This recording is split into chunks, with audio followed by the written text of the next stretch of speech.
Bismillahirrahmanirrahim. Assalamualaikum warahmatullahi wabarakatuh. Assalamualaikum warahmatullahi wabarakatuh.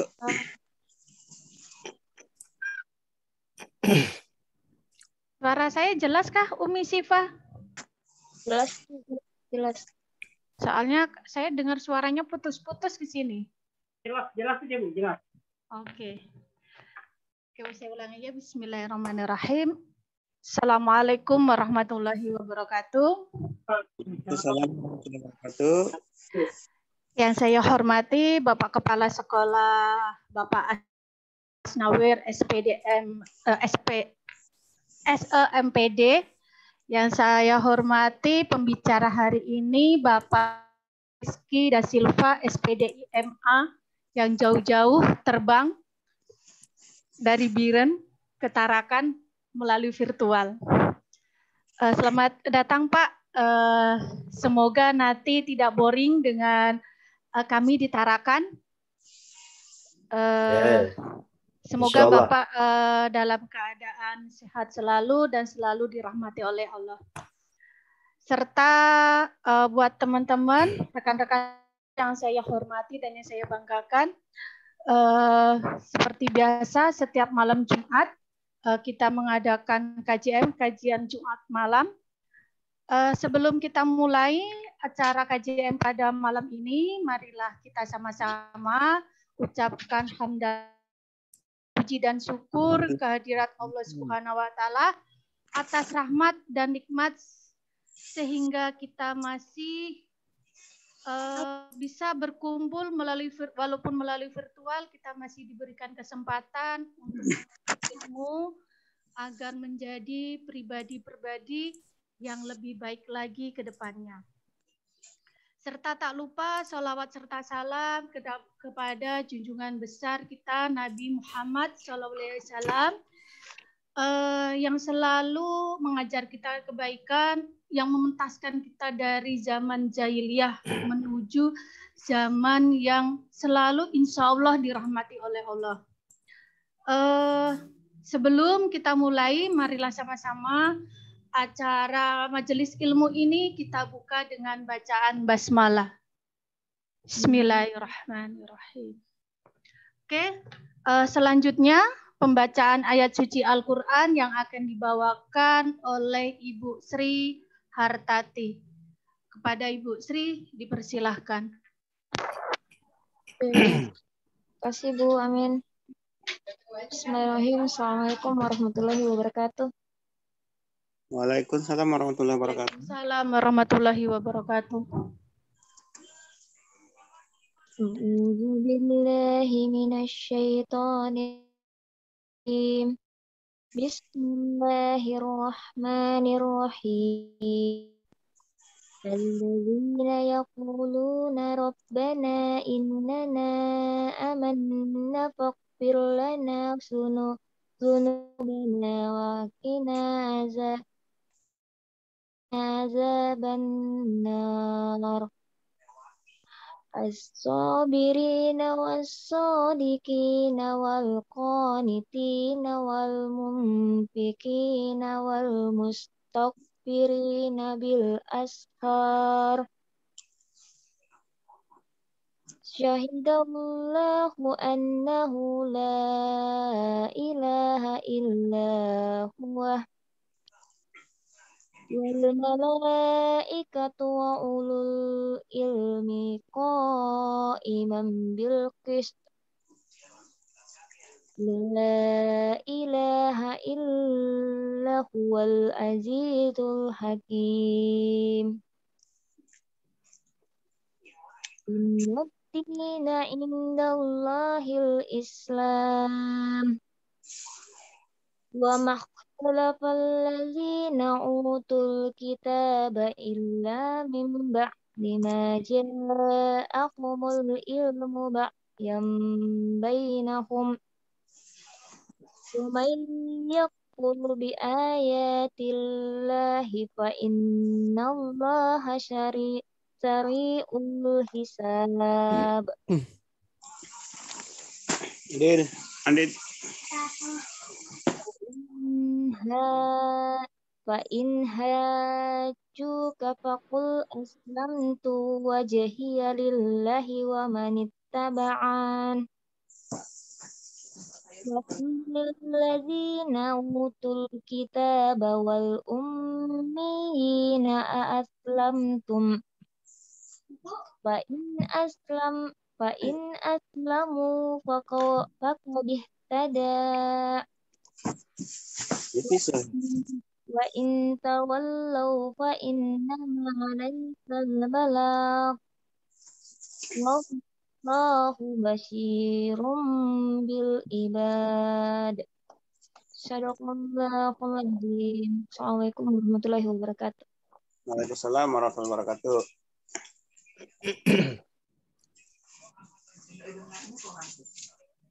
Alhamdulillahirrabbilalamin. Terima kasih Umi Sifa, Ibu Sri Hartati. Semoga lantunan ayat suci Al-Quran hari ini membahagiakan kita semua bagi yang mendengarkan dan membawa rahmat bagi kita semuanya dan khususnya buat pembacanya Ibu Sri Hartati. Selanjutnya karena sudah 8:30 lewat, tema hari ini Pak Ustadz pemantiknya Pak Takim. Oh, pemantiknya Pak Takim. Ya, cuman saya mau infokan ke Ustadznya dulu. Tema kita hari ini Ustadz adalah sekolah reguler rasa pesantren. Bahasanya begitulah. Karena kalau saya perhatikan background, saya baca background Ustadz, subhanallah, masya Allah, masih muda tapi mantap. Tapi sebelumnya Ustadz, kita ada sedikit lah penyampaian dari teman-teman yang diwakili kurikulum kami dari SMP Muhammadiyah oleh Bapak Takwim. Silahkan Pak Takwim, langsung aja karena waktu sudah 8:30 lewat. Pak Takwim silahkan. Satu dua, apa suara saya jelas? Apa suara saya jelas? Oke, sebentar. Karena jaringan saya juga agak sedikit. Oke, sudah mulai. Oke. Sudah jelas. Jelas ya? Ya, jelas Pak Takwim. Putus-putus sih Pak Takwim kalau saya. Satu sinyal nih Bu. Iya. Mambulungan. Yang lain jelas ya Bu, Bapak izin ya?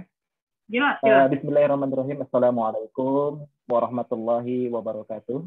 Waalaikumsalam warahmatullahi. Alhamdulillah wa syukurillah fala haula wala quwwata illa billah asyhadu an la ilaha illallah wahdahu la syarikalah wa asyhadu anna Muhammadan abduhu wa rasuluh. Bapak, Ibu,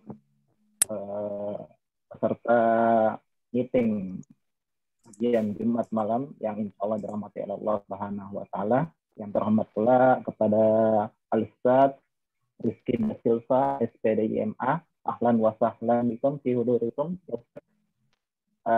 Alhamdulillahirrahmanirrahim. Pada kesempatan kali ini kita bisa bersama-sama kembali dalam momen yang indah, momen yang memang merupakan bagian daripada pertemuan kita, pertemuan kita untuk mengkaji khususnya ilmu-ilmu agama yang memang notabene diharapkan bisa mendapatkan hal-hal yang tentunya bermanfaat insya Allah di dunia wal akhirah. Bapak Ibu sekalian yang dirahmati Allah Subhanahu wa taala, saya selaku mewakili teman-teman guru khusus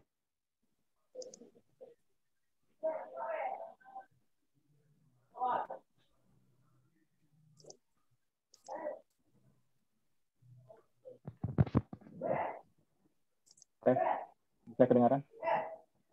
Sudah kembali Pak Takwim. Tadi hilang. Agak sedikit putus-putus juga. Nggak apa-apa. Ya. Tapi yang lain kalau jelas ya. Ya, kembali mewakili teman-teman guru di SMP Muhammadiyah 2 Tarakan mengucapkan selamat datang sebelumnya kepada Bapak Ustadz Rizky Silva, PDIMA, yang alhamdulillah bersama-sama dengan kita untuk kembali mengkaji khususnya terkait ilmu khususnya pada ilmu umum ya, yang memang notabene diharapkan karena memang sesuai dengan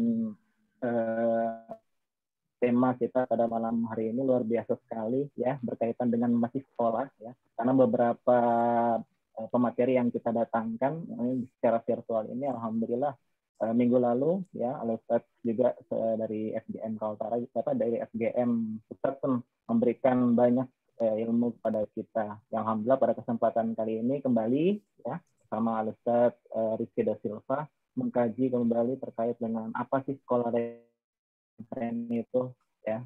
Yang kami yakini dan kami harapkan tentunya tema ini mampu meningkatkan kembali motivasi kami selaku guru-guru yang ada di perbatasan Kalimantan Utara ini agar tentunya lebih bermotivasi lagi ataupun lebih mengedepankan prestasi dan inovasi lagi ke depannya, sehingga kalau kita lihat rasa pondok pesantren ini seperti apa semi-semi seperti itu ya, semi top, semi umum ya. Nanti kita akan banyak memperdalam di Al-Ustadz ini kesempatan kali ini. Bapak Ibu sekalian, tentunya kita tahu Al-Ustadz ini kalau saya lihat biografinya luar biasa sekali ya. Banyak yang menulis kayaknya ya. Beliau ini luar biasa banyak menulis. 11 buku alhamdulillah sudah terbit ya Pak. Luar biasa sekali. Rata-rata terkait dengan pendidikan ya, terkait dengan pendidikan dan juga Qurani ya. Yang notabene kita selaku sekolah Muhammadiyah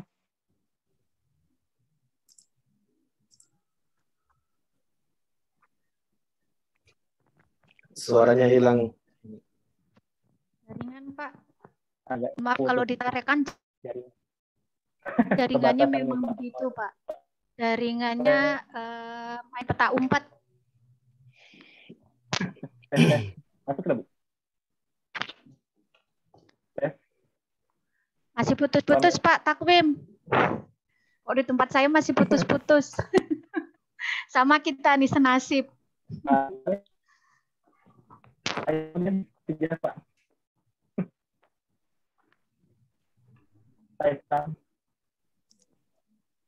Yang jelas ya.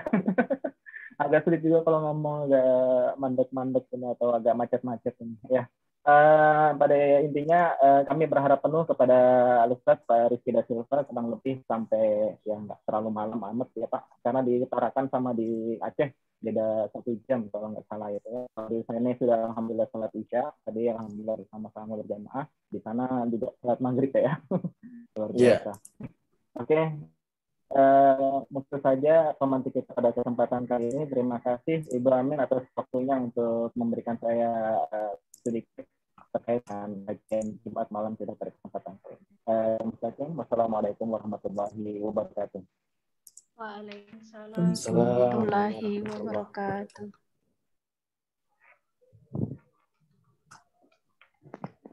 Oke, selanjutnya langsung aja ke pemateri langsung kajian malam Jumat hari ini kepada Bapak Rizky Da Silva, SPDI MA. Saya persilahkan. Baik. Bismillahirrahmanirrahim. Assalamualaikum warahmatullahi wabarakatuh. Waalaikumsalam. Waalaikumsalam warahmatullahi wabarakatuh. Alhamdulillah. Nahmaduhu wa nasta'inuhu wa nastaghfiruh. Wa na'udzu billahi min syururi anfusina wa min sayyiati a'malina. May yahdihillahu fala mudilla lahu wa may yudlil fala hadiya lahu. Asyhadu an la ilaha illallah wa asyhadu anna Muhammadan abduhu wa rasuluhu amma ba'd. Allahumma shalli ala Muhammad wa ala ali Muhammad kama shallaita ala Ibrahim wa ala ali Ibrahim innaka Hamidum Majid wa barik ala Muhammad wa ala ali Muhammad kama barakta ala Ibrahim wa ala ali Ibrahim innaka Hamidum Majid. Alhamdulillah, di malam yang mulia ini saya salah satu kader Muhammadiyah yang paling jauh di antara teman-teman guru semuanya di ujung Pulau Sumatera, yaitu Provinsi Aceh, bisa bersilaturahmi dengan guru-guru di Tarakan.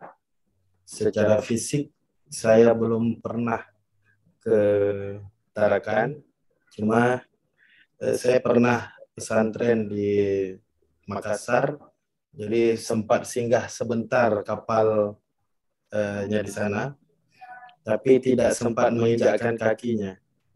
kemudian alhamdulillah Allah mempertemukan saya lewat era digital yang luar biasa ini, dan saya juga salah satu kepala sekolah penggerak yang setiap hari dipadatkan oleh jadwal-jadwal Zoom meeting seperti ini, atau pakai Google Meet dan sebagainya.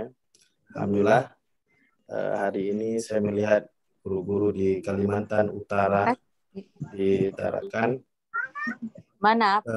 memberi kesempatan buat saya malam ini untuk berdiskusi dengan satu tema yang luar biasa, yaitu sekolah reguler, kemudian rasa pesantren ya. Baik, saya nggak tahu mulai dari mana, tapi saya ingin menyampaikan dulu beberapa hal yang sudah saya persiapkan. Di Aceh ini sedang majunya pendidikan, terutama di Kabupaten Biren, dan jadwal saya cukup padat sekali di beberapa kabupaten mengisi berbagai materi untuk memajukan sekolah-sekolah Muhammadiyah. Ini beberapa hari yang lalu saya keliling Aceh, Semelu, Banda Aceh, kemudian ini besok saya juga isi materi lagi di salah satu kabupaten di Provinsi Aceh, dan alhamdulillah hari ini jauh sekali saya bisa mengisi teman-teman yang ada di Tarakan. Pertama kali ini guru semua, saya ingin menyampaikan problem pendidikan kita ya. Hari ini problem paling besar adalah kita tidak memahami kurikulum dengan benar ya di sekolah-sekolah. Seharusnya kita merancang sebuah kurikulum yang bisa memasukkan nilai-nilai Islam di sana.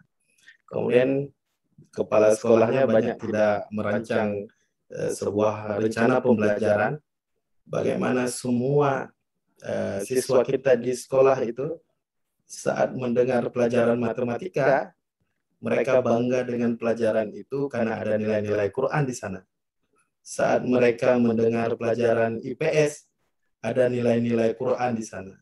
Saat mereka mendengar pelajaran sejarah, maka yang diajarkan oleh guru bagaimana hebatnya kekhalifahan, kemudian bagaimana hebatnya kerajaan-kerajaan Islam, bagaimana hebatnya misalnya Bani Umayyah, Bani Utsmani, kemudian Bani Abbas ya, bagaimana Islam pernah menguasai dunia saat orang-orang Eropa tidak dilihat di dunia ini. Kemudian kalau saya pahami problem hari ini adalah perencanaan pendidikan kita yang kurang matang. Ya, kalau hari ini Kemdikbud sudah merubah semua nama-nama proses pembelajaran ya, seperti RPP dirubah dengan modul ajar. Kemudian sekarang lagi hebohnya sekolah penggerak ya. Saya juga salah satu kepala sekolah penggerak yang dipilih oleh Kemdikbud. Bagaimana menerapkan pendidikan merdeka. Tapi saya ingin menyampaikan beberapa hal terhadap persoalan ini, bahwa kita harus mempersiapkan anak-anak kita itu menjadi pemimpin masa depan yang mereka bangga terhadap agamanya. Ini yang paling penting. Mereka bangga terhadap agamanya.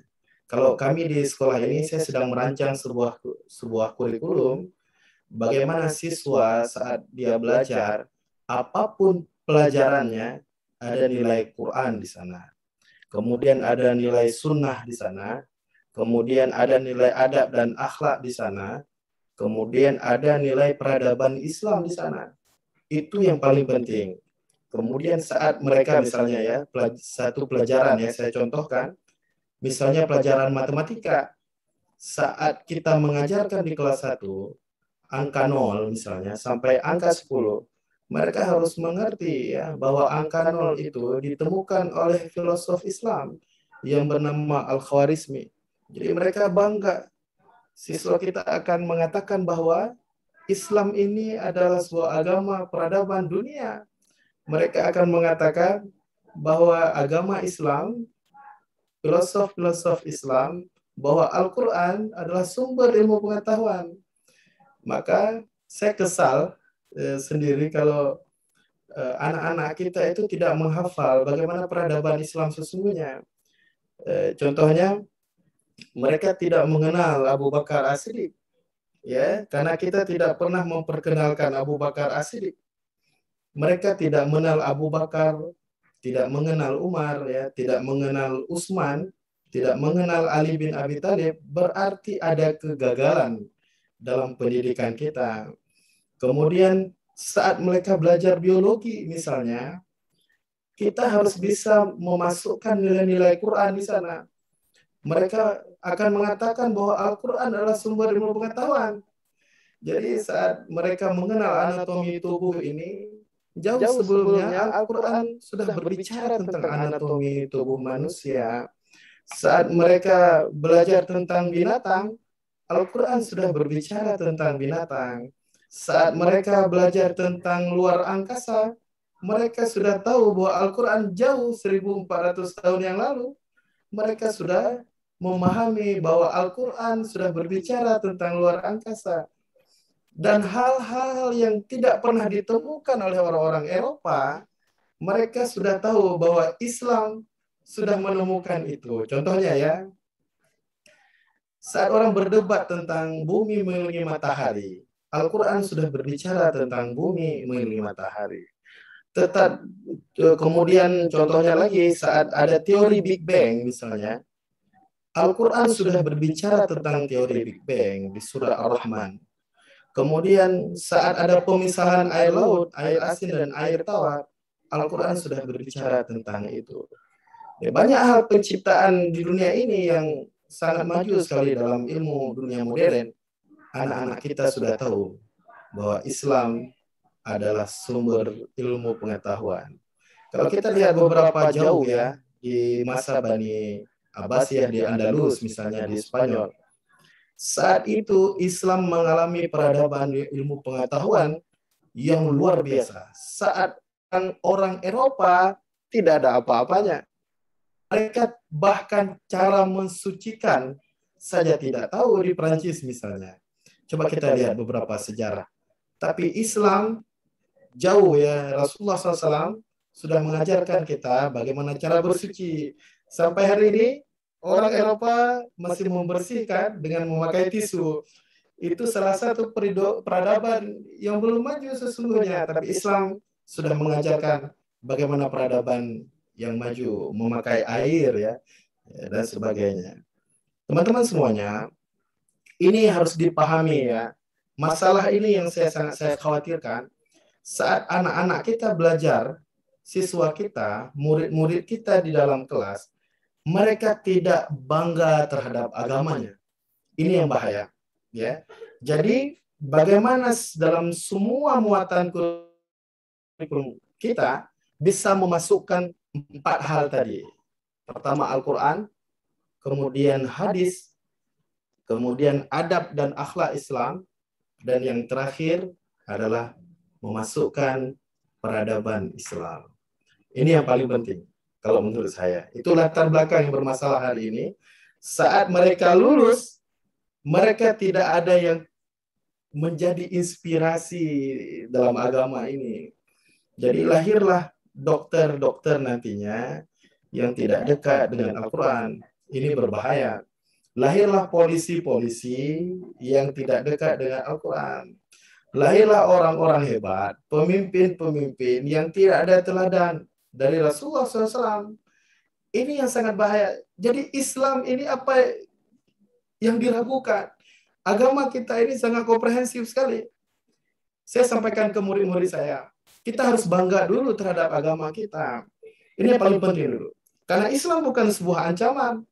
Saat orang-orang berpikir bahwa Islam intoleran misalnya, tapi Rasulullah SAW sebenarnya sudah mencontohkan toleransi sesungguhnya. Bagaimana ketika menaklukkan kota Mekah, tidak ada setetes darah pun yang keluar. beliau tidak membunuh siapapun. Bahkan beliau pernah menangis ketika pamannya Hamzah dimakan jantungnya oleh Hindun.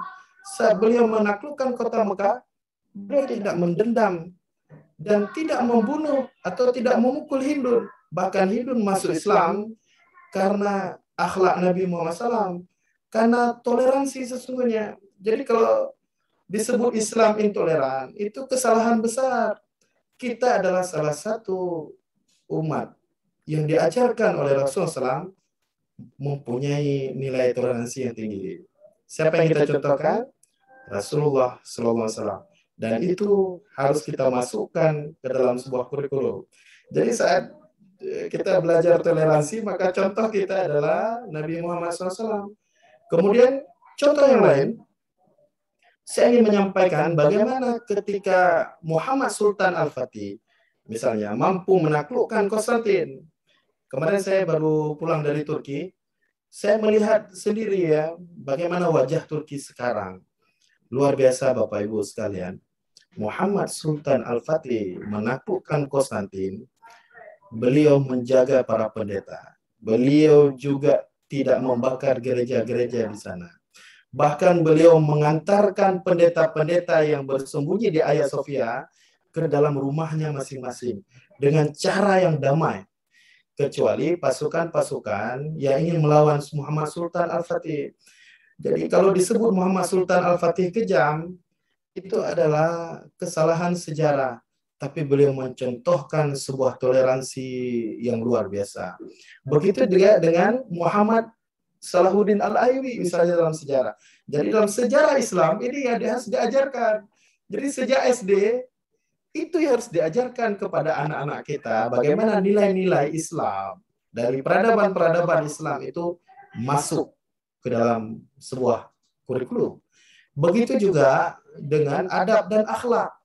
Jadi saat kita mengenal misalnya anatomi tubuh manusia, maka yang harus kita masukkan apa contohnya misalnya bagaimana hebatnya wudu di dalam Islam misalnya. Kemudian bagaimana sunnah-sunnah Nabi dalam bersiwak. Kemudian bagaimana Nabi menjaga tubuhnya sendiri misalnya, tidak merokok ya dan sebagainya. Kemudian bagaimana Nabi mengajarkan sebelum salat itu bersiwak. Maka itu yang harus diajarkan ke anak-anak kita. Hari ini guru-guru di kelas itu menghabiskan waktu yang tidak berguna. Kenapa? Karena mereka tidak memahami konsep kurikulum. Maka konsep kurikulum supaya sekolah reguler itu rasa pesantren, maka yang harus kita lakukan adalah merubah kurikulum kita, memasukkan nilai-nilai Islam, implementasi Islam, semua praktek-praktek Islam di dalam sebuah kurikulum. Itu baru perencanaan Bapak Ibu sekalian. Kemudian belum lagi kegiatan yang harus dilakukan di sekolah. Dari pagi, ya. Kalau kami di sekolah, dari pagi mereka diperdengarkan Al-Quran. Itu penting itu. Pagi mereka mendengarkan Quran. Pagi-pagi itu. Supaya hatinya tenang. Kita pahami bahwa Al-Quran adalah salah satu asyifa, pengobat. Maka mendengarkan Al-Quran buat murid kita setiap pagi, bagi kami itu sangat penting di Aceh. Supaya hatinya tenang, hatinya bersih sebelum mereka menerima ilmu pengetahuan di dalam kelasnya. Kemudian, bukan hanya itu, saya salah satu juga penulis buku tahfiz. Bagi saya, menghafal Al-Quran adalah mendidik karakter mereka. Jadi kesibukan menghafal Al-Quran di dalam sekolah itu akan menghasilkan nilai-nilai positif.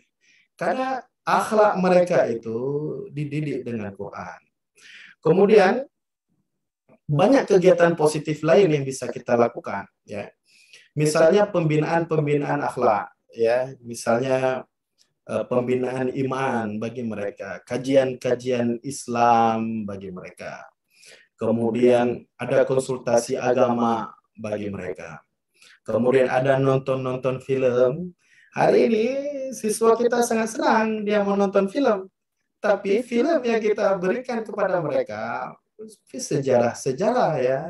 Dan tentunya sejarah yang kita ajarkan adalah sejarah peradaban Islam. Supaya izah Islam itu bangkit kepada mereka. Supaya mereka tidak fobia terhadap agamanya. Ini lahir generasi-generasi yang takut dengan nama Islam saja mereka takut ya. Mendengar nama jihad, mereka takut. Al-Quran menyebutkan nama jihad. Yang salah adalah kita mendefinisikan jihad. Kemudian bagaimana sejarah-sejarah Islam itu bisa dipahami oleh anak kita. Belum lagi kebiasaan-kebiasaan bagaimana mereka menghormati gurunya. Kemudian kebiasaan salam di dalam pertemuan apapun ya. Kemudian membiasakan salat duha, ya. Membiasakan salat berjamaah. Kemudian membiasakan salat asar berjamaah di sekolah sampai 5 waktu. Itu adalah kebiasaan-kebiasaan yang harus dilakukan. Kuncinya adalah bagaimana guru itu menjadi teladan. Itu kunci paling penting sesungguhnya. Karena murid-murid kita sangat ngefans dia kepada gurunya. Jadi kalau gurunya tidak menjadi contoh teladan, ini adalah kesalahan besar di sekolah. Kemudian kebiasaan yang lain, kami mengajak siswa misalnya di sekolah untuk mereka itu punya pemikiran yang luas. Kami mengajak mereka misalnya outdoor school keluar. Kemudian mengajak mereka punya jiwa sosial yang tinggi.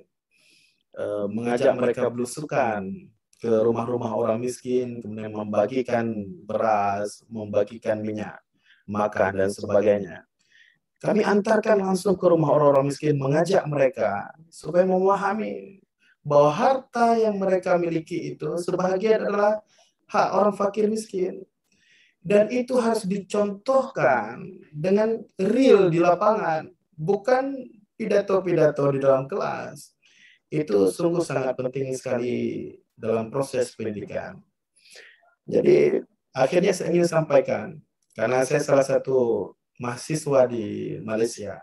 Kadang-kadang, maaf, saya bukan tidak mencintai negara saya, Republik Indonesia. Saya sangat mencintai. Buktinya itu di belakang saya itu ada bendera merah putih. Ya, saya sangat mencintai Indonesia. Jangan nanti dibilang orang Aceh ini tidak mencintai Indonesia, ingin pisah dari Indonesia, tidak. Saya sangat mencintai Indonesia. Maka tapi kadang-kala ada beberapa yang membuat saya malu ya. Ada apa dengan proses pendidikan kita? Ada apa yang salah? Ya. Saya memahami kok kita ini tidak membanggakan agama kita. Islam ini pernah menguasai dunia. Coba kita perhatikan itu. Dulu Spanyol itu ada Andalus, ya. Turki itu Bani Utsmani. Belum lagi negara-negara Eropa seperti beberapa wilayah di Eropa itu adalah bahagian dari kekhalifahan yang dikuasai oleh umat Islam. Hari ini Palestina saja kita bersedih ya. Kenapa? Dulu di masa kekhalifahan Utsmani terakhir misalnya, Abdul Hamid II, beliau mempertahankan Palestina dengan sekuat tenaga dan nyawanya. Jadi kita jangan juga takut bicara khalifah ini ya. Karena khalifah itu baru berakhir itu belum lama ya. Dulu Aceh juga dibantu oleh Khalifah Utsmani. Saya melihat sendiri banyak pasukan-pasukan Turki Utsmani yang meninggal di Aceh karena mereka membantu kerajaan-kerajaan Islam di seluruh Indonesia. Jadi kita pernah punya khalifah dulu ya. Bapak Ibu sekalian, yang membuat saya riskan ini saya sampaikan terus. Ini saya berapa jam ya waktunya ya? Ya, coba kita perhatikan. Saya datang ke Singapura misalnya ya. Negara yang kecil, kemudian negara yang umurnya sungguh masih sangat muda. Tetapi negara ini maju, negaranya bersih. Contohnya Kanada, kemudian Australia, New Zealand, dan negara-negara lain yang belum berumur 150 tahun. Tetapi ada negara-negara yang lain yang sangat tua sekali, tapi mereka masih dalam keterbelakangan. Ini latar belakang dulu ya. Apa yang salah? Kemudian Jepang misalnya ya, areanya sangat terbatas sekali. Daratannya hanya 80% berupa pegunungan yang tidak meningkatkan pertanian dan peternakan. Tetapi Jepang menjadi raksasa ekonomi dunia nomor 2. Jepang salah suatu negara industri terapung ya, yang sangat besar, mengimpor bahan baku dari semua seluruh dunia. Itu Jepang. Kemudian Swiss, sangat kecil sekali, daratannya cuma 11%. Tapi anehnya Swiss ini, walaupun daratannya 11%, yang lain semua lautan, tapi Swiss adalah negara penghasil coklat terbaik di dunia. Saya heran itu, di mana Swiss menanam coklat-coklatnya. Kemudian Swiss juga memiliki perusahaan-perusahaan besar, terutama perusahaan makanan seperti Nestle dan sebagainya. Kemudian saya memahami bahwa negara yang maju, pendidikan yang maju, bukan terletak pada kecerdasan IQ-nya, tetapi negara yang maju sebenarnya terletak pada apa? Kira-kira apa masalah dengan negara kita? Anak-anak kita itu sudah sekolah SD 6 tahun, dia sekolah SMP 3 tahun, kemudian dia sekolah SMA 3 tahun. Tapi mereka tidak tahu cara buang sampah. Ya, mereka masih buang sampah sembarangan. Masalah kita di mana itu? Padahal at-tahuru syatrul iman. Kalau kita ke Singapura misalnya, meludah sembarangan itu akan didenda. Apalagi membuang sampah sembarangan. Tapi coba perhatikan di sekeliling kita, dunia ini menjadi tong sampah. Ya. Anak-anak kita buka kaca mobil, dia buang sampah sembarangan. Berarti kita gagal mendidik mereka bagaimana cara membuang sampah sebenarnya. Karena kebersihan adalah bagian dari keimanan dalam agama kita misalnya. Kemudian berarti jawabannya adalah masalah kita hari ini adalah terletak pada perilaku, sikap, attitude, akhlak. Itu yang bermasalah hari ini. Guru-guru juga bermasalah. Tidak disiplin misalnya. Etos kerjanya kurang baik. Guru yang jauh datangnya cepat ke sekolah. Guru yang dekat dengan rumah datangnya terlambat. Jadi attitude-nya yang bermasalah. Ya, tanggung jawab kita yang bermasalah. Jadi kita guru-guru Muhammadiyah itu harus jadi guru profesional. Harus jadi guru kompeten, ya. Harus tidak boleh jadi guru asal-asalan. Karena di sini ada juga guru yang model penebal gosip itu di sekolah. Dia datang pagi-pagi gosip, siang gosip, sore gosip. Jadi kalau itu pekerjaannya, maka sekolahnya tidak akan maju. Jadi apa yang harus kita pahami? Bahwa guru, ciri-ciri guru yang sebenarnya adalah, pertama dia harus berkarakter, kemudian dia harus menjadi inspirasi, kemudian dia harus kreatif, ya. Dia harus mengajar, ya, punya perencanaan yang matang. Kemudian dia harus punya semangat yang tinggi. Kemudian dia harus sesuai dengan zamannya. Ya, zaman digital hari ini berarti guru Muhammadiyah harus menguasai teknologi. Kemudian dia harus mengajar dengan tuntas, ya, menjadi hobi, bukan karena sertifikasi. Kemudian banyak orang merasa senang kehadirannya. Kemudian guru tersebut juga siswa bertanya kalau dia tidak hadir di sekolah. Guru seperti ini, insya Allah ya, ke depan akan kita promosikan menjadi kepala sekolah atau menjadi kepala dikdasmen tuh di Muhammadiyah. Kemudian Bapak Ibu sekalian, Kalau tipe-tipe guru yang tidak akan maju, itu hari-harinya kerja yang bergosip terus itu. Suka menebar fitnah, suka menyindir, mengajar hanya sekedar untuk lepas tanggung jawab. Kehadirannya tidak disenangi oleh murid-muridnya. Guru seperti ini, insya Allah di Muhammadiyah akan kita musnahkan. Karena ini akan berbahaya bagi pendidikan kita. Kenapa? Guru yang diharapkan oleh siswa tidak ada di sekolah. Kemudian, menurut saya guru yang ideal itu, yang menjadi contoh teladan, supaya sekolah kita itu benar-benar sekolah Islam, pertama dia harus salat. Guru tidak boleh meninggalkan salat. Kalau ada di sekolah, guru meninggalkan salat, ini adalah kesalahan besar. Bagaimana kita ingin memajukan sebuah sekolah, guru kita tidak salat. Maka salah satu peraturan guru di sekolah adalah mereka harus salat. Kalau salatnya tidak dijaga, bagaimana dia harus jadi contoh teladan yang baik? Kita ingin guru kita menjadi guru profesional, menjadi guru tanggung jawab. Dia tanggung jawab sebagai muslim saja tidak mampu dia lakukan.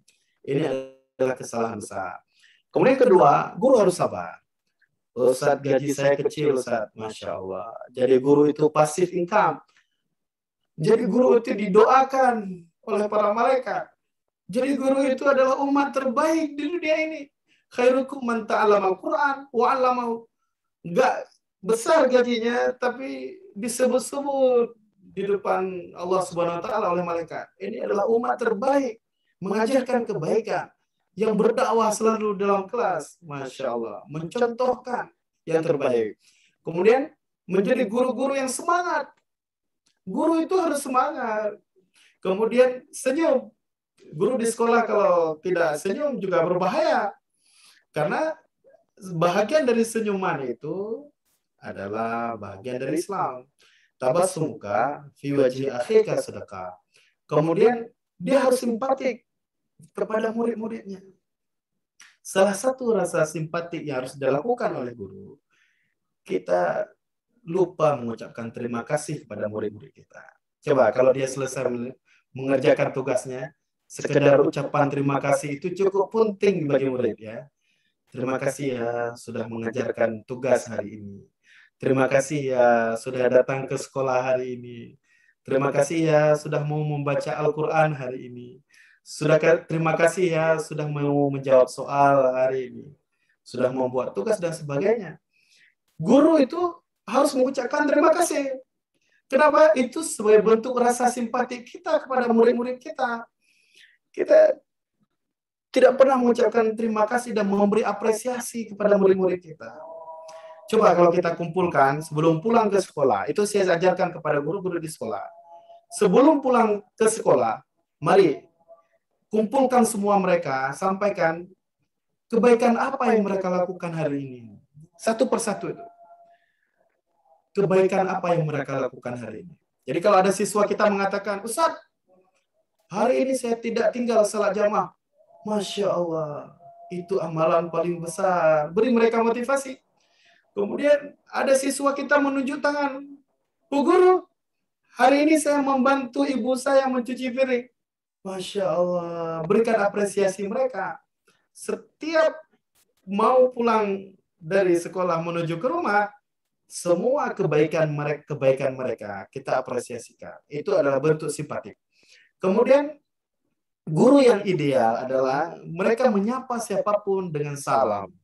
Jadi kalau jumpa jangan sombong.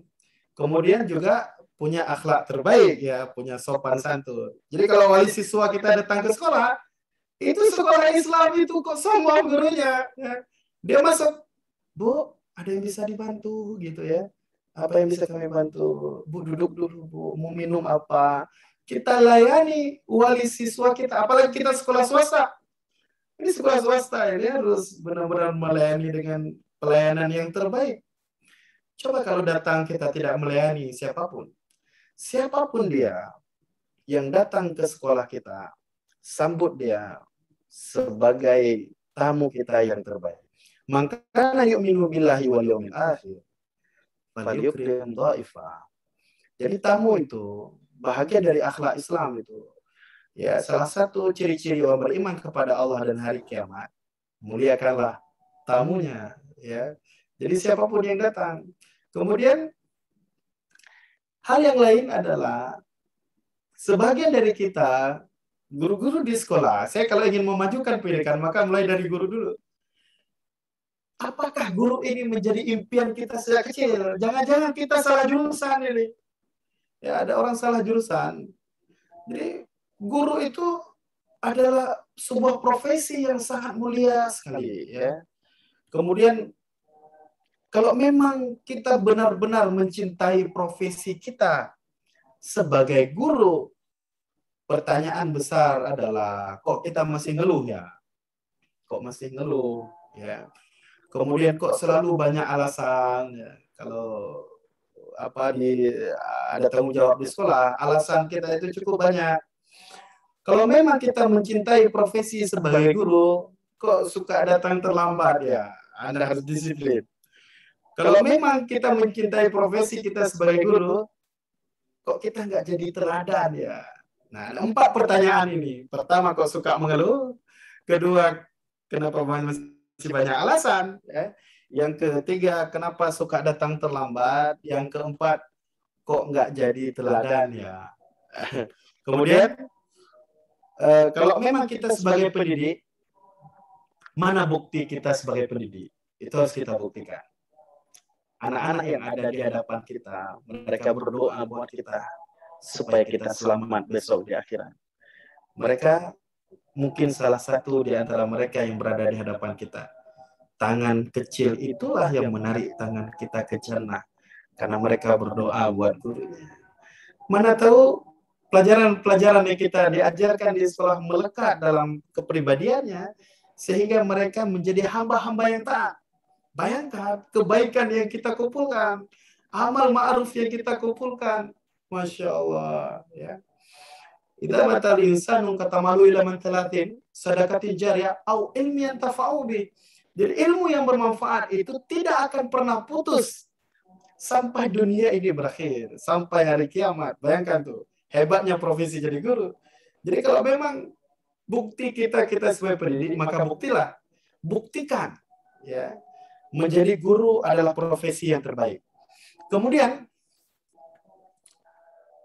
jika ada hidup bahagia, ya, senang hati, memiliki passion dalam melakukan mencintai anak-anak, nah, kita di kelas, mau berkorban, suka membaca buku, dan melakukan dengan niat ibadah, apapun, kita lakukan di dalam kelas kita sebagai niat ibadah, inilah bukti kita sesungguhnya menjadi profesi sebagai seorang guru. Kemudian, guru profesional itu harus menjadikan bahwa menjadi guru adalah pilihan utama, bukan pilihan yang kedua. Jadi, sesungguhnya orang-orang saling mencintai, kata Rasulullah SAW, kamar-kamarnya di surga nanti terlihat seperti bintang yang muncul dari timur atau bintang barat yang berkilat. Lalu ada yang bertanya, siapa mereka itu, wahai Rasulullah? Mereka itu adalah orang-orang yang mencintai karena Allah. Coba tuh, di sekolah, kepala sekolahnya sayang kepada gurunya. Kemudian saling mencintai karena Allah. Kita sayang kepada murid-murid kita. Guru mencintai muridnya karena Allah. Mereka mendidik murid-muridnya dengan benar. Nah, ini adalah kesempatan kita. Mendidik dengan cinta juga telah dicontohkan oleh Muhammad Sultan Al-Fatih. Nanti kalau saya cerita tentang Konstantin, ini nggak habis-habis nanti ya. Nanti akan boleh pertemuan berikutnya kita akan cerita tentang Muhammad Sultan Al-Fatih sejak kecil dan bagaimana dia menaklukkan Konstantin.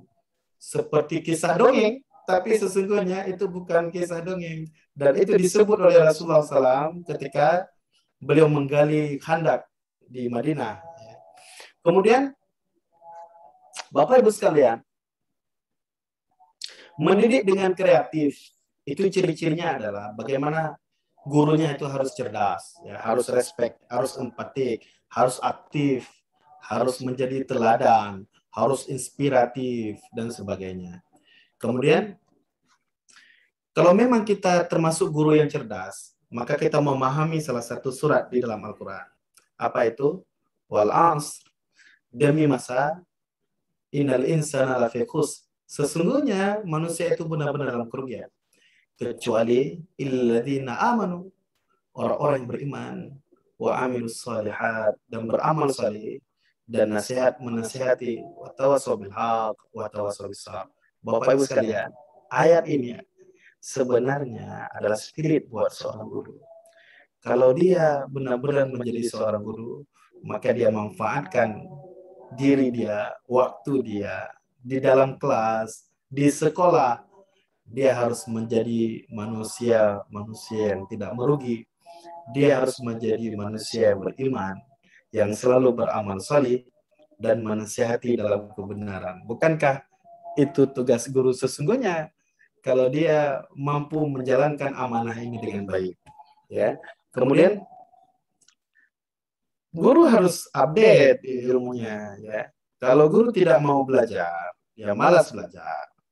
Kemudian kalau ditanya, Bu, buku apa yang sudah dibaca? Tuh. Buku apa tuh? Judulnya apa? Siapa penulisnya? Sampulnya warna apa? Sudah berapa buku yang sudah dibaca? Masya Allah. Guru-guru kita tidak update, ya. Dia tidak mau belajar. Maka seusia kita, sesungguhnya kita sudah banyak membaca buku. Karena itu bagian dari perintah Allah. Iqra bismi rabbikal ladzi khalaq. Berarti kalau kita beribadah, sudah berapa banyak buku-buku tentang salat yang kita baca. Kalau kita berpuasa, sudah berapa banyak buku berpuasa yang kita baca. Kalau kita sudah ke haji, sudah berapa banyak buku haji yang sudah kita baca. Kalau kita mau memahami konsep bersuci dalam Islam, sudah berapa banyak konsep bersuci yang kita baca. Kalau kita benar-benar mencintai Rasulullah SAW, apakah kita sudah membaca tentang sirah nubuwah dengan benar? Supaya kita bisa menceritakan buat murid-murid kita bagaimana hebat Nabi Muhammad SAW. Dialah manusia sesungguhnya. Dialah guru sesungguhnya. Rasulullah adalah pemimpin terbaik di dunia ini. Tidak ada contoh teladan selain Nabi. Dan harus kita mulai dari kita sebagai seorang guru, bagaimana bisa memahami konsep sirah nubuwah dengan benar, dengan belajar dan membaca buku-buku sirah nubuwah. Jadi saya heran ini, orang Indonesia ini setiap setahun sekali selalu melakukan maulid Nabi. Tapi mereka tidak memahami konsep kehidupan Nabi sejak beliau dari lahir sampai beliau wafat. Kalau seandainya kita memahami konsep sirah nubuwah ini, insya Allah kita akan menjadi guru-guru terbaik di dunia ini. Kenapa? Karena kita sudah melihat bagaimana kehidupan guru terbaik di dunia ini. Kemudian, guru harus memiliki rasa hormat, ya, senantiasa ditumbuhkan di depan anak didik kita, sehingga memicu dan memacu mereka lebih cepat, tidak sekedar memahami sebuah pelajaran, namun juga memahami secara menyeluruh. Coba kita perhatikan, kalau seandainya hari ini anak kita belajar, tapi tidak mempunyai konsep spiritual dengan baik, maka kehidupan mereka sangat sia-sia sekali. Mereka belajar matematika, hebat mereka, bisa rumus, bisa menjawab soal, tapi mereka tidak jujur. Kira-kira kalau mereka tidak jujur, berarti pendidikan kita gagal. Karena kita tidak bisa memberi contoh teladan yang baik. Salah satu ciri-ciri Rasulullah SAW adalah kejujuran. Belum lagi dengan konsep-konsep yang lain. Ada karakter yang tumbuh di sekolah.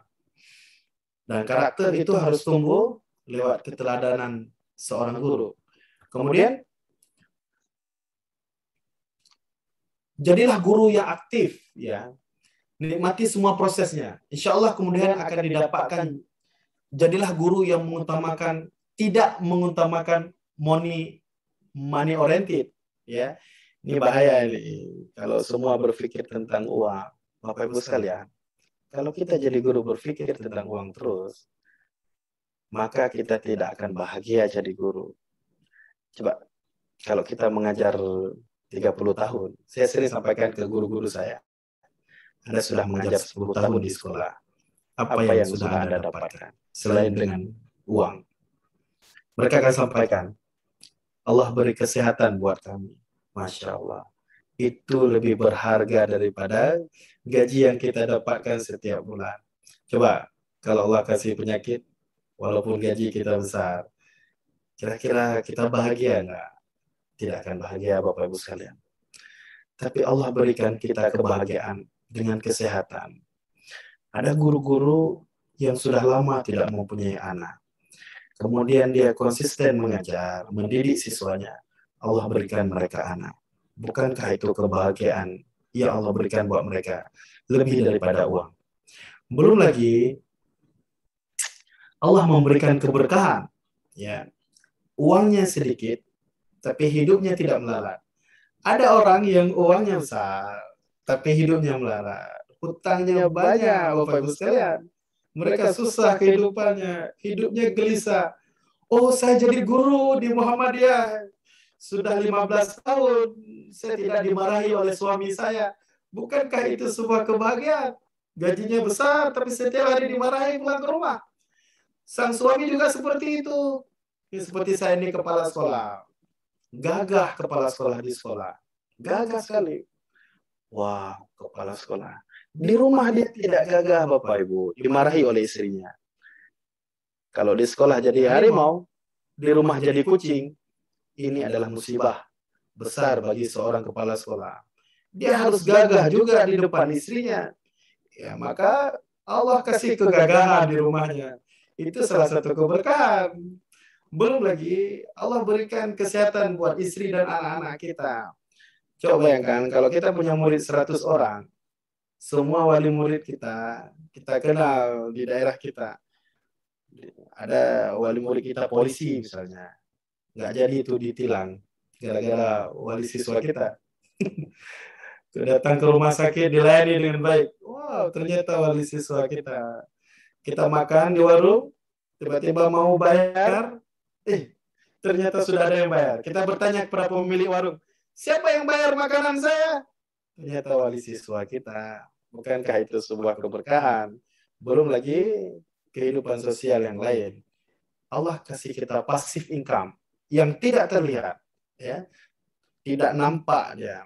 Tapi kalau kita berpikir money oriented, uang terus dalam kepala kita tidak bisa memajukan pendidikan kita. Tidak bisa, Bapak Ibu sekalian. Niat kita harus kita luruskan. Ini salah satu jalan yang Allah berikan untuk menuju ke dalam kehidupan sesungguhnya setelah kehidupan ini, yaitu husnul khatimah, dan kita bisa masuk surga dan berjumpa dengan Allah Subhanahu wa taala. Itu cita-cita tertinggi yang harus dimiliki oleh seorang guru. Kemudian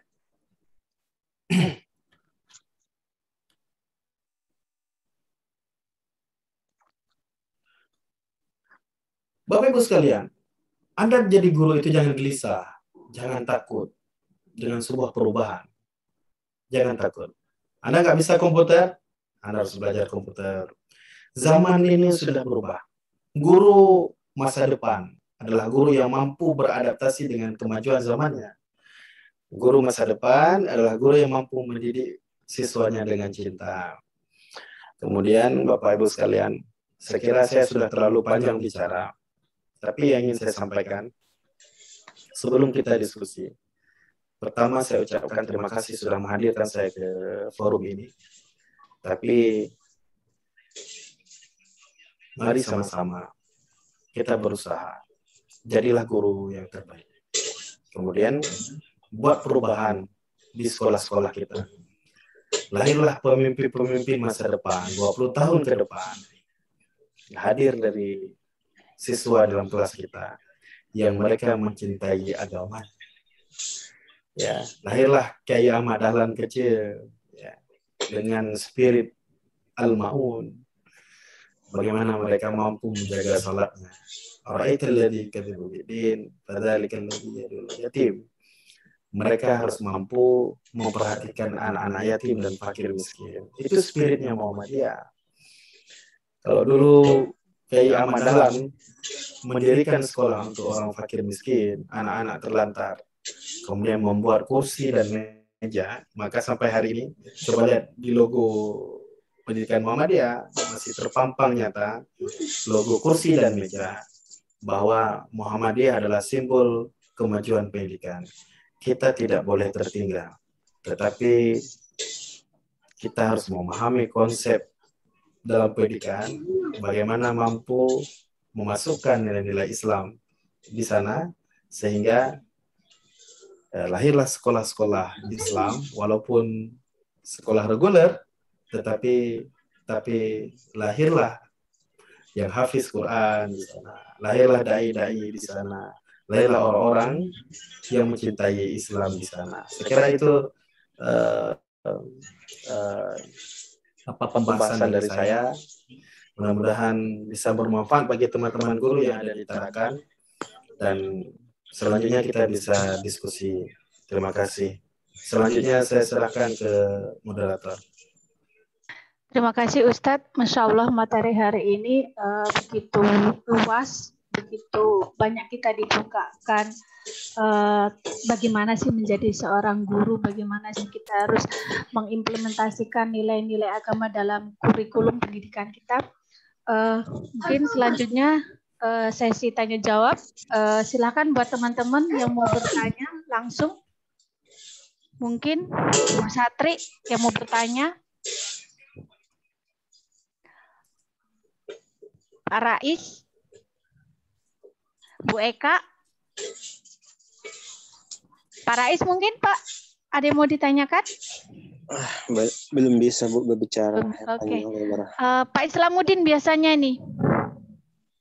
Silakan Pak Islamuddin, mungkin ada yang mau ditanyakan? Saya Budi. Bu Sri, Bu Sri dulu silakan. Bismillahirrahmanirrahim. Assalamualaikum warahmatullahi wabarakatuh. Waalaikumsalam.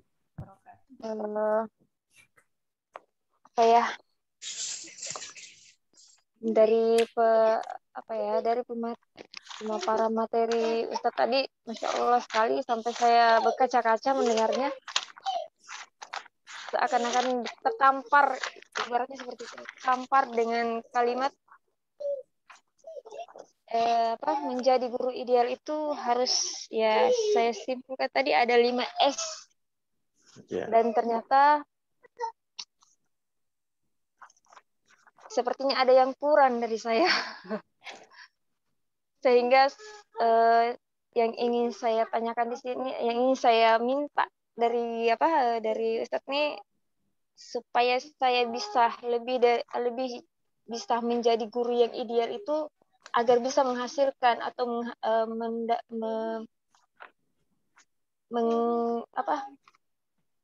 mendapatkan atau menghasilkan anak-anak yang luar biasa di luar, walaupun bukan anak kandung.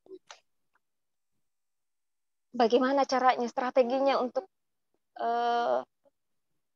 bisa menghasilkan anak-anak seperti itu? Karena kalau lihat dari apa yang disampaikan tadi, 5S ini luar biasa. Sampai saya berkaca-kaca mendengarnya. Sampai saya bertanya dalam hati, saya kayaknya seperti ini deh. Maksudnya jauh dari ini, sehingga tidak termasuk dalam guru yang ideal. Nah, pengen rasanya seperti itu, menjadi guru yang ideal gitu. Nah, dan itulah dulu. Dari gurunya dulu lah, dari saya pribadi dulu saya tanyakan Ustaz. Karena baik, ya itu saja dulu Ustaz. Iya, terima kasih Bu. Ya, Ada yang lain mungkin? Atau mau langsung dijawab Ustadz? Boleh? Oke, mungkin langsung dijawab Ustadz karena belum ada teman yang mau bertanya. Tadi Ibu Sri ya namanya? Ya, Ibu Sri Hartati, guru PAI Ustadz. Guru SMP, SD? SMP? Guru SMP ya? Iya, sudah guru berapa tahun SMP. mengajar? Ini Syifa namanya Ustaz. Syifa obat. Sudah berapa lama mengajar Bu? Sudah 7 tahun kalau tidak salah Ustaz. Sudah 7 tahun. Sudah memiliki anak Bu? Sudah punya anak 3. Berapa Bu? 3 Ustaz. 3, Masya Allah. Sama kita ya. Saya ingin sampaikan pengalaman saya ya. Saya sudah memiliki 3 anak. Saya berjuang menjadi seorang guru setiap pagi. Anak saya itu ada yang berumur, maaf saya sangat emosional sekali ya. Anak saya ada yang berumur 2 tahun. Kemudian ada yang berumur 5 tahun dan ada yang berumur 7 tahun. Setiap pagi dia selalu menarik tangan saya supaya saya tidak datang ke sekolah karena dia ingin bercerita dengan saya. Abi kok selalu pergi pagi pulang sore pulang malam. Kami kapan mau dengar cerita Abi seperti siswa Abi, dia tanya ya. Kemudian setiap pagi saya selalu berpisah dengan anak saya. Saya pulang, mereka kadang sudah tertidur. Itu perjuangan luar biasa. Bu Sri, perjuangan ini jangan kita sia-siakan. Ini adalah perjuangan dakwah sesungguhnya. Jadi kalau ditanya pengorbanan kita itu sudah luar biasa itu terhadap murid-murid kita. Bu Sri sudah menjadi guru yang baik, sudah mengajar di dalam kelas, kemudian datang berjuang, walaupun gajinya tidak seberapa. Saya ingin memberi motivasi ya. Saat kita berada di sekolah, saat kita mengajar, kemudian nasihat-nasihat yang kita berikan, semua itu dicatat oleh para malaikat. Itu sudah menjadi guru yang ideal. Saat saya merasa ada yang kurang, kemudian semangat saya berkurang, saya selalu meminta nasihat dari teman-teman saya. Di sekolah di Aceh ini salah satunya, saya kadang-kadang belajar, walaupun saya sebagai kepala sekolah, saya belajar dari guru-guru saya. Mereka sangat semangat sekali. Datang dan tidak pernah keluar dalam kelas. Saya ada guru yang tidak pernah keluar dalam kelas. Dan beliau tidak meminta untuk ditambah gajinya. Itu aneh itu. Saya punya guru yang saya tawarkan beliau tambah gaji, tapi beliau tidak mau. Saya sampaikan, saya di tahun ini saya tambah gaji Bu ya. Jangan. Saat gaji saya biar segini aja nggak apa-apa. Nggak masalah. Saya ingin mengabdi kehidupan saya di sekolah ini. Mudah-mudahan Allah mencatat saya menjadi sebuah amal yang saleh. Nanti saat saya mati dalam husnul khotimah, itu nilai husnul khotimah. Saya menangis mendengar kalimat-kalimat beliau. Itu guru kelas 1 itu. Beliau sudah mengajar sekitar 8 tahun. Saya tanya apa motivasinya untuk mengajar. Beliau belum menikah, sebatang kara. Beliau sampaikan, saya tidak memiliki anak, saya tidak memiliki suami. Saya berharap di antara murid-murid saya ini ada yang berdoa buat saya supaya Allah mudahkan jalan saya menuju ke jannah. Itu kan motivasi luar biasa. Karena dunia ini kan kita tidak tahu ya, fata morgana. Tetapi saya terkesima apa yang beliau sampaikan. Di saat ada guru-guru yang lain berpikir bahwa setiap tahun harus ditambah gajinya. Tapi beliau berpikir supaya gajinya tidak ditambah. Itu motivasi besar. Kenapa? Karena saya juga berpikir demikian. Ini gaji saya berapa tahun depan? Tapi setelah mendengar kalimat-kalimat beliau ini, saya tertekun dan saya berpikir, ya Allah, Allah sudah beri saya anak, Allah sudah beri saya keluarga, Allah sudah beri saya fasilitas. Semua yang Allah berikan itu adalah bahagian dari kerja keras saya di dalam dakwah ini. Tapi kalau niat kita tidak ikhlas, ini juga akan berbahaya.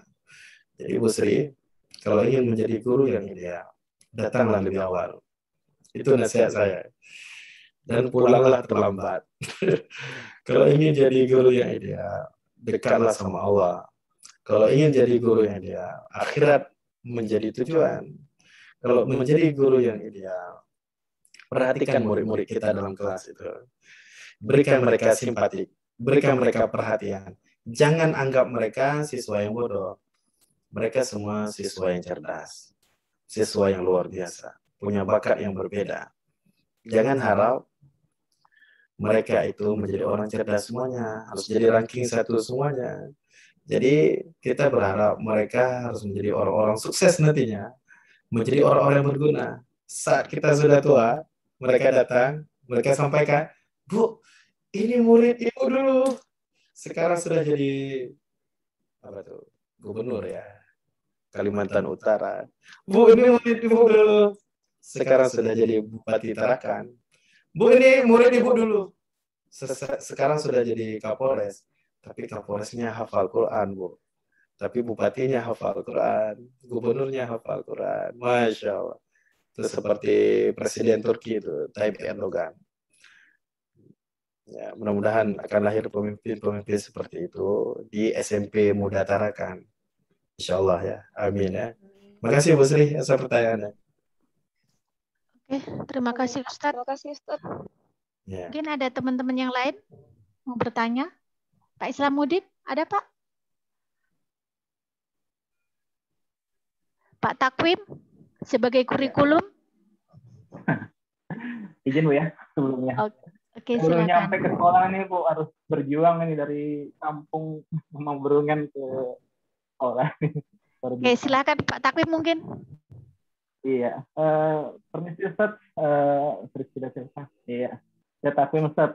Saya juga ya punya pengalaman pribadi sih secara garis besar seperti Ustaz ya. Pagi-pagi pulang sore luar biasa. Masya Anak saya Allah. juga baru 2 Pak, masih kecil-kecil juga. Iya. Iya.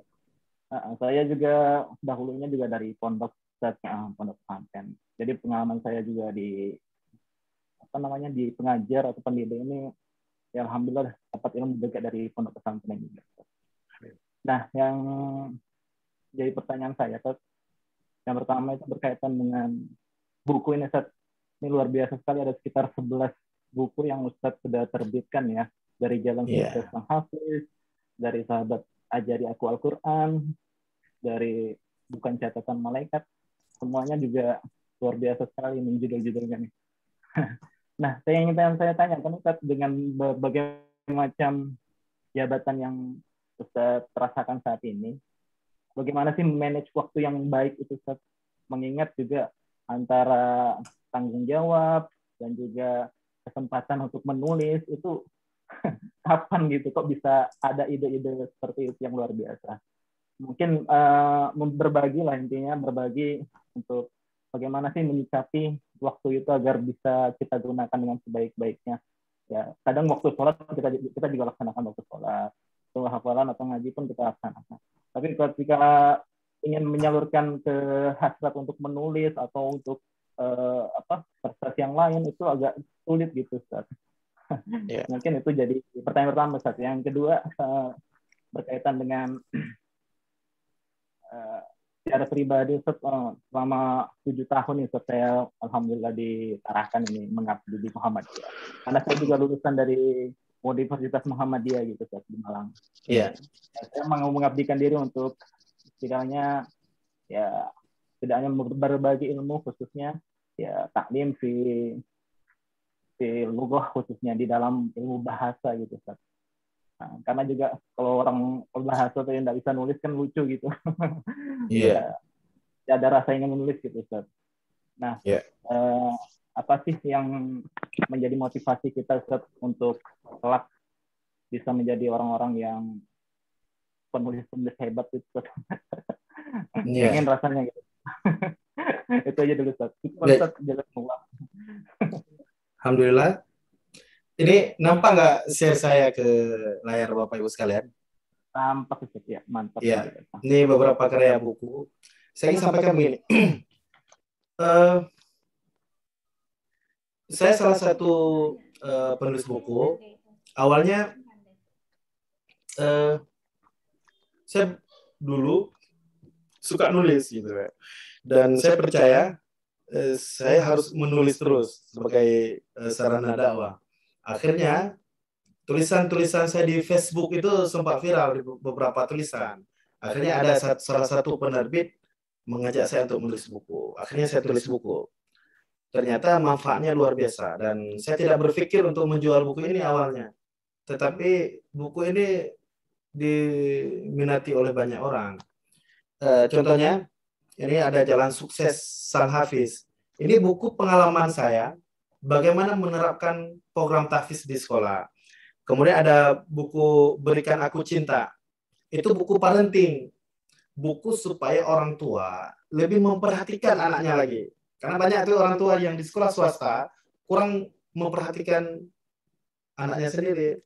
Kemudian kita ini kan bisa bercerita ya bagaimana kita membangun sebuah sekolah. Akhirnya saya bercerita dalam sebuah tulisan.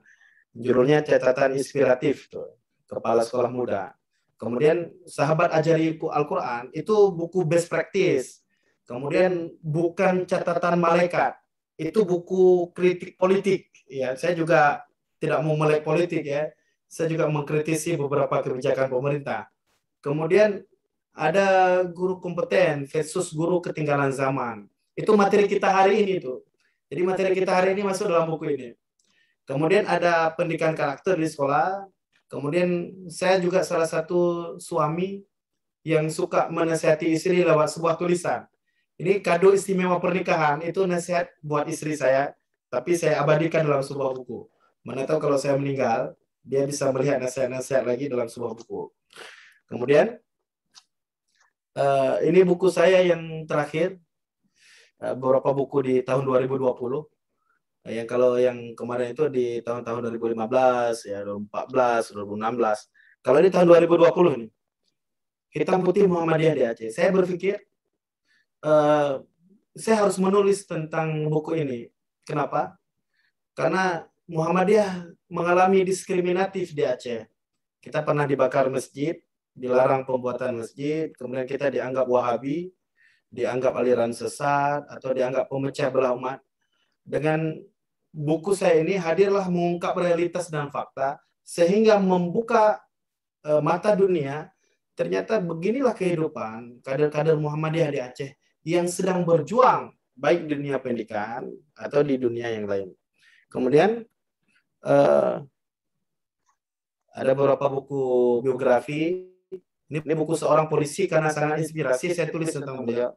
Kemudian ada juga buku tentang Mas Ato Aceh yang sangat menginspirasi. Ini ketua PDM Biren ini. Ya, beliau mampu melakukan gerakan-gerakan di Muhammadiyah di Biren. Luar biasa menurut saya. Menghasilkan banyak sekolah. Kemudian baru-baru ini, baru beliau launching sebuah kampus baru yang hasil usaha timnya. Kemudian, ini buku saya yang terakhir ya Bapak-Ibu sekalian. Saya berpikir buku ini bisa diterapkan di sekolah. Judulnya Sukses Hafiz Jilid 1. Ini buku saya ini hadir karena inspirasi saya melihat anak-anak di Malaysia, anak-anak Melayu menghafal Al-Quran dengan bagaimana bisa mengaplikasikan nilai-nilai Quran dalam kehidupannya. Akhirnya saya ciptakan sebuah kurikulum buku supaya mereka bisa menghafal Al-Quran dengan tenang, dengan kreatif ya, dan bisa menerapkan nilai-nilai Quran dalam karakternya. Jadi saya tulis buku berjudul Sukses Hafiz Jilid 1. Ini buku yang terakhir. Bapak sekalian, kalau ditanya bagaimana dengan kesibukan saya, sebenarnya saya sangat sibuk sekali memang selama ini. Tetapi saya berusaha kalau family time itu adalah menjadi best time ya, menjadi waktu yang paling baik buat anak saya. Jadi kalau saya sedang berada di rumah, saya berharap menjadi ayah yang terbaik. Kalau saya berada di sekolah, maka saya harus menjadi guru yang baik. Jadi walaupun kadang-kadang diprotes oleh istri saya terlalu sibuk di sekolah, saya sampaikan bahwa kita punya porsi yang berbeda-beda. Saat saya berada di sekolah, porsi saya sebagai seorang guru. Tapi kalau saya sedang berada di rumah, maka porsi saya sebagai seorang ayah. Maka saya akan berusaha menjadi ayah yang terbaik. Memang ini sulit sekali ya. Siapa tadi Ustadz? Siapa namanya? Ustadz Takwim, Ustadz. Siapa? Ustadz Takwim. Ustadz Takwim. Barakallahu fikum, Ustadz Takwim. Barakallah. Syukran, Ustadz. Ini nampak nih, beliau seorang guru yang baik ini, insya Allah. Amin. Amin. Berjuang terus Ustadz Takwim. Walaupun sibuk, kita harus menjadi ayah yang baik, menjadi suami yang baik ya, insya Allah ya.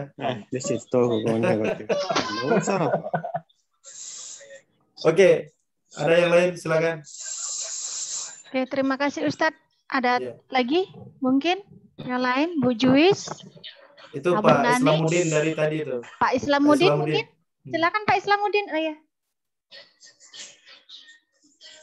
Assalamualaikum warahmatullahi wabarakatuh. Waalaikumsalam. Waalaikumsalam warahmatullahi Warahmatullahi. Alhamdulillah senang sekali pada malam ini kita lihat langsung Bapak Rizky ya.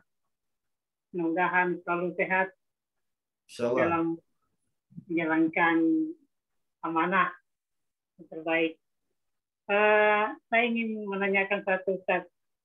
Ya. Bagaimana sih, karena Ustaz tadi menyampaikan kalau kita di sekolah sebagai guru yang baik, kalau kita di rumah sebagai seorang ayah yang baik, kita di masyarakat sebagai anggota masyarakat yang baik.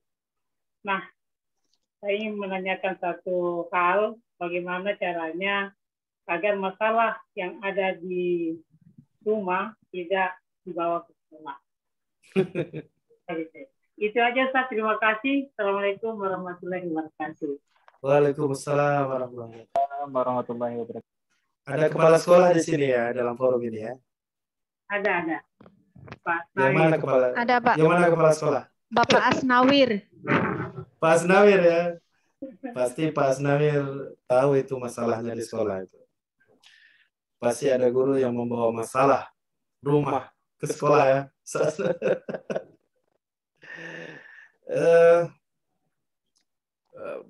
Hari ini di dalam proses pendidikan salah satu kendalanya adalah guru yang baper tuh, bawa perasaan. Itu masalah itu. Rata-rata kebaperan itu akan meningkat setelah menikah. Ya, jadi kalau masih lajang dia nggak punya masalah itu. Masalahnya cuma nggak dapat jodoh. Tapi setelah menikah itu masalahnya banyak. Ya, itu masa pandemi. Ibu-ibu itu bentar-bentar hamil itu. Kemudian karena pandemi lockdown, jadi nggak ada kerjaan lain, maka harus melayani suami. Akhirnya 2 tahun sekali melahirkan. Kepala sekolahnya pusing. Siapa yang ngajar ini? Bentar-bentar hamil melahirkan. Kemudian ibu-ibu hamil ini cepat sensitif, ya, cepat nangis, cepat sedih, ya, cepat bapernya tinggi. Kemudian belum lagi kalau ibu guru ini dapat suami yang kejam. Ini suaminya kalau nggak sabar ini marah-marah terus ini. Kalau menikah dengan ibu guru, pasti makan siangnya nggak jelas itu. Pasti ibu-ibu nggak pernah masak di rumah untuk siang. Ada dia masak habis subuh, nanti makannya siang, gitu. Nggak enak lagi. Sudah dipanasin. Maka ibu guru harus memiliki suami yang terbaik. Suami yang sabar. Ya, walau kalau saya itu sering saya sampaikan ke istri saya tidak perlu dimasak siang. Saya boleh beli makanan di luar, saya sampaikan. Dan kita saling memahami, ya, saling mengerti, supaya masalah kita itu tidak tahu. Tapi ada satu hal yang ingin saya sampaikan di forum ini, Bapak Ibu sekalian, jangan pernah menceritakan masalah di rumah di sekolah.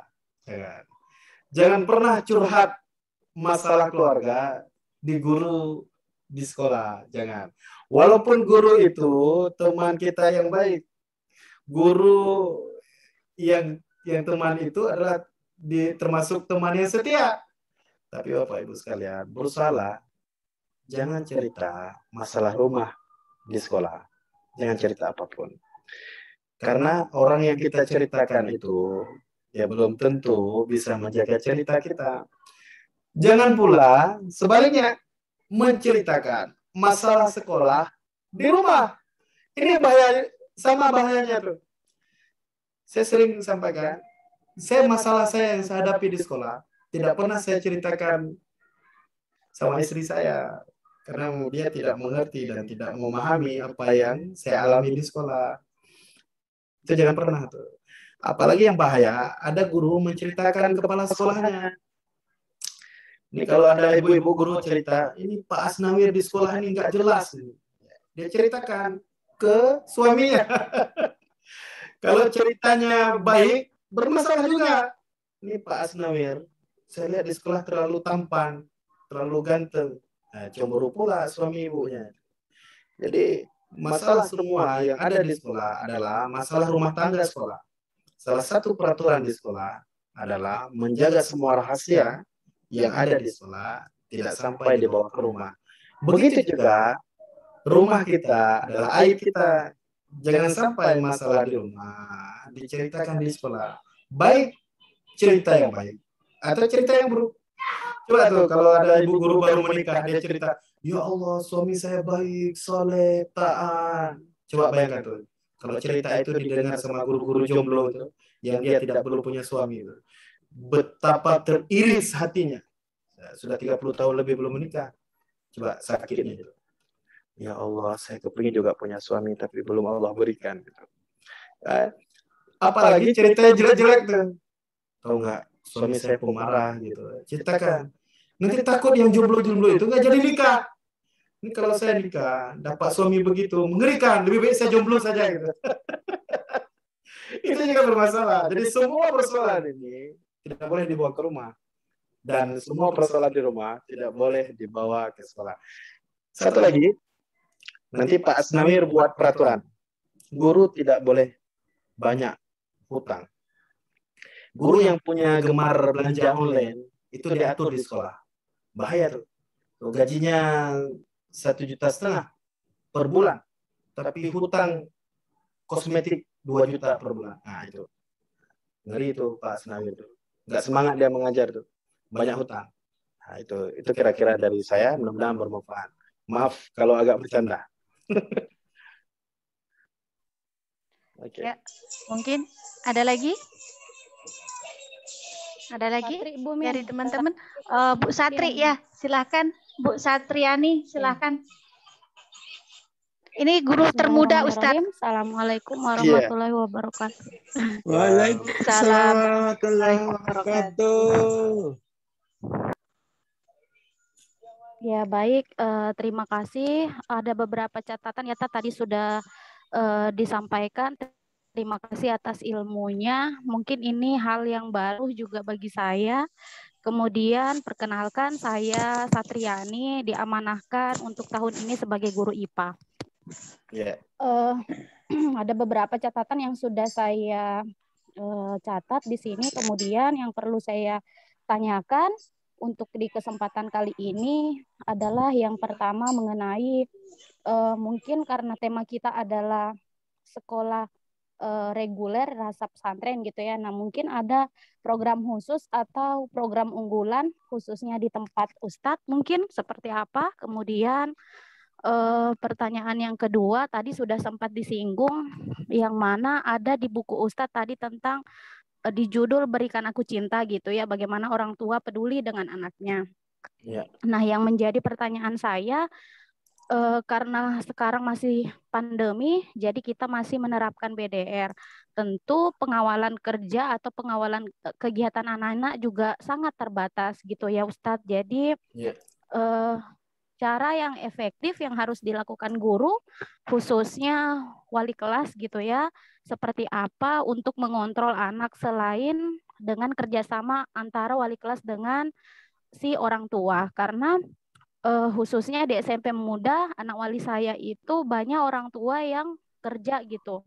Jadi background orang tuanya kerja, akhirnya anaknya itu tidak bisa ditemani untuk PDR. Itu pertanyaan mohon dijelaskan mungkin nanti insya Allah saya akan simak dengan baik. Semoga apa yang Ustadz nanti berikan insya Allah bisa diterapkan tentunya. Oke, sekian untuk pertanyaan saya. Terima kasih. Wassalamualaikum warahmatullahi wabarakatuh. Salam Bu Satriani. Ini terpaksa saya buka kurikulum saya nih. Dokumen. Sebenarnya nggak boleh dikasih ini, tapi nggak apa-apa lah untuk Ustaz Asnawir ya. Saya akan menyampaikan beberapa program terbaik di sekolah kami. Kalau ingin dokumen lengkapnya, inilah karakter sekolah kami, tapi kita singkat-singkat aja. Ini landasan pengembangan kurikulumnya. Ini visi dan misi tujuan sekolah kami. Kemudian ini pengorganisasian pembelajaran dan rencana pembelajaran yang kami lakukan terstruktur dengan baik. Kemudian ini intrakurikulernya. Jadi ini mata pelajaran umum yang kami lakukan. Kemudian ada pengembangan diri. Nah, ini mungkin yang akan kita sharing. Bagaimana dengan pengembangan diri yang kami lakukan. Pertama, Bapak Ibu sekalian, pengembangan diri di SD Timur-Lebaran itu pertama adalah tahfiz Quran. Ini merupakan program unggulan yang dimiliki oleh sekolah. Jadi semua anak ditargetkan, misalnya SD 6 tahun, dia harus bisa menghafal Al-Quran 6 juz misalnya. Kemudian di SMP beda lagi. Kami di SMP, di sini ada SMP juga nih, satu ruang lingkup. Kami ingin siswa SMP kami itu harus menghafal Al-Quran selama 3 tahun. Itu 30 juz misalnya. Nah, jadi harus ada target ini. Ini program unggulan di sekolah. Kemudian yang kedua, program bahasa ya, English and Arabic. Nah, ini adalah program unggulan. Bagaimana anak-anak kita harus mampu 2 bahasa ini? Kalau dia ingin maju, dia harus menguasai 2 bahasa ini atau salah satunya. Tapi kalau dia tidak memahami bahasa ini, maka dia tidak akan bisa keluar ya, melihat dunia ini lebih luas. Kemudian kami melakukan beberapa kesenian. Ini kan tanpa seni hidup kita juga tidak indah. Kita juga melakukan berbagai pentas seni. Kemudian kita ada program memanah. Nah, di sini ada memanah, merupakan salah satu cabang olahraga yang sangat diminati di sekolah. Apalagi memanah ini adalah bagian olahraga sunnah Nabi. Kemudian kita juga ada penguatan profil pelajar Pancasila yang sedang digombor-gomborkan oleh Pak Nadiem Makarim. Kami mengimplementasikan profil pelajar Pancasila ini dalam nilai-nilai keislaman. Kemudian ada ekstrakurikuler. Kalau kami itu ada ekstrakurikulernya, pertama nih study club ya. Ada TPQ. TPQ ini adalah program mempercepat bacaan Al-Quran anak dari SD. Kemudian ada program tajwid, memperbaiki bacaannya. Kemudian ada program menghafal hadis. Kemudian ada kaligrafi. Di olahraga ada tapak suci sebagai karakter Muhammadiyah. Ada panahan, ada futsal.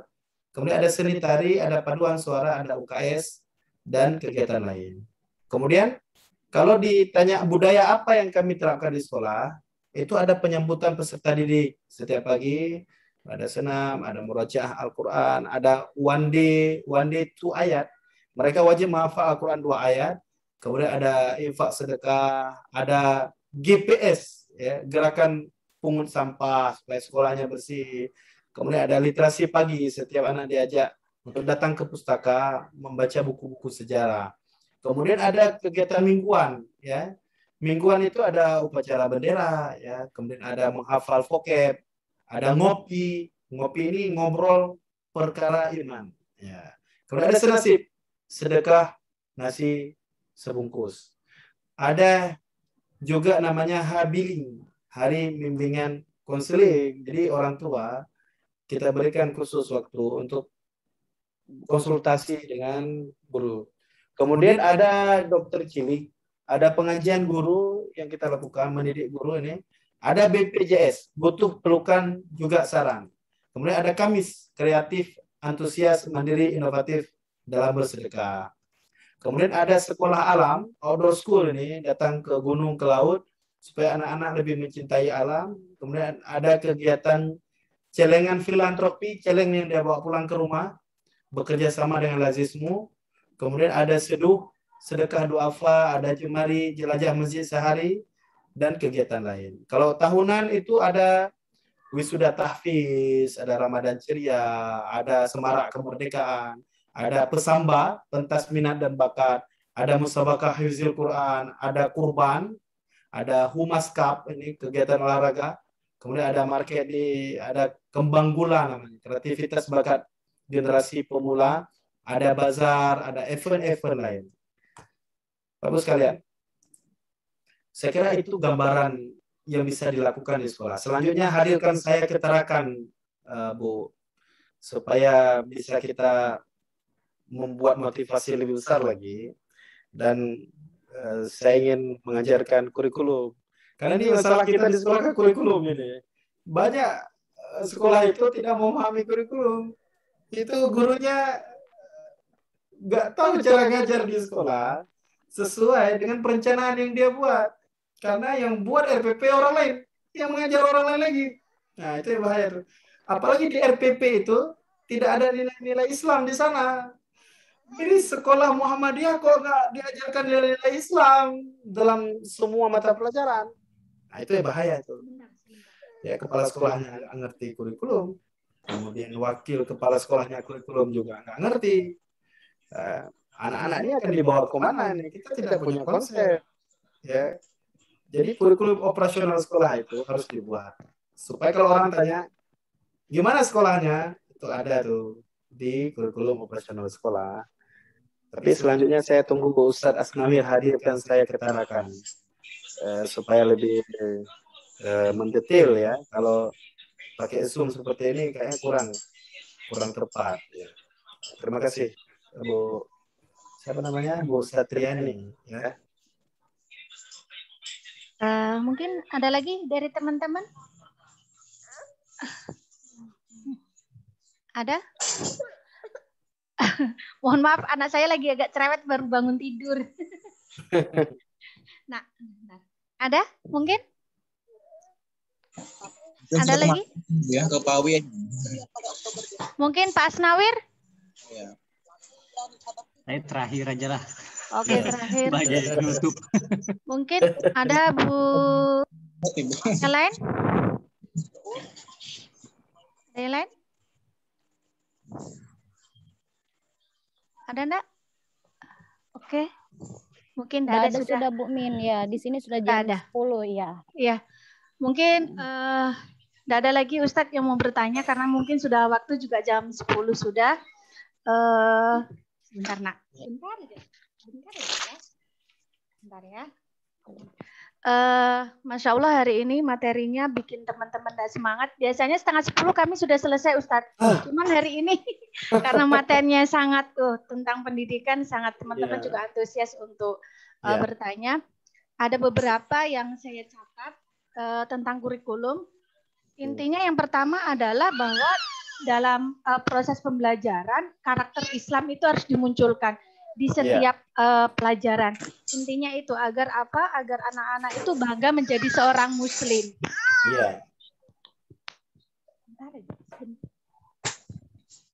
Jadi itu intinya. Terus yang kedua tentang guru, inti semuanya saya rangkum, intinya adalah guru adalah role model. Jadi guru itu harus menjadi model, bisa memberikan keteladanan bagi siswa-siswanya. Jadi insya Allah kalau gurunya jadi teladan, role modelnya untuk siswa, siswa itu ya insya Allah setidaknya 50% apa yang kita ajarkan itu akan terwujud. Mungkin itu Ustadz, mohon kalau mungkin ada keliruan dari rangkuman saya, itu yang saya pahami dari pemaparan dari awal sampai akhir. Terima kasih Ustadz sudah meluangkan waktunya. Mungkin sebelum ditutup acara ini, mungkin closing dari Ustadz dulu sebagai penyemangat kami guru-guru di Kalimantan Utara. Ya, saya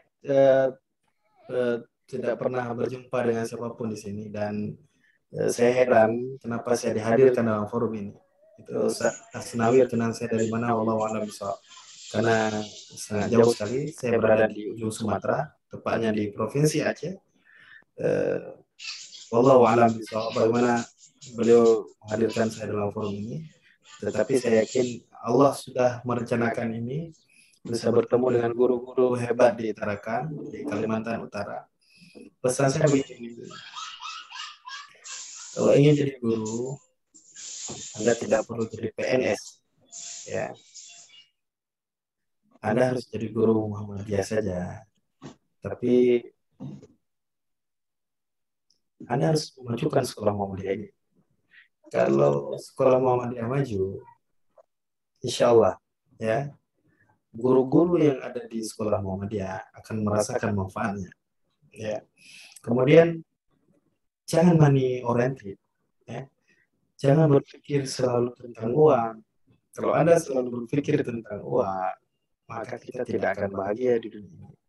Tapi berpikirlah tentang passive income yang Allah berikan, sehingga kita menjadi hamba-hamba yang bersyukur. Untuk memajukan sebuah sekolah, Anda harus membuat perencanaan dengan baik, konsep dengan matang. Kemudian munculkan program-program terbaik. Kita sekolah swasta, kalau tidak bisa menjual program, orang tidak akan mengantarkan anaknya ke sekolah kita. Dan yang terakhir, Bapak Ibu sekalian, semua pelajaran, maukah IPA itu, IPS itu, matematika itu, bahasa Indonesia, sejarah dan sebagainya, masukkan nilai Islam ke sana. Al-Quran berbicara semua aspek kehidupan, gak akan pernah tertinggal. Kalau tidak ada Al-Quran, maka Rasulullah sudah menjelaskan dalam hadisnya.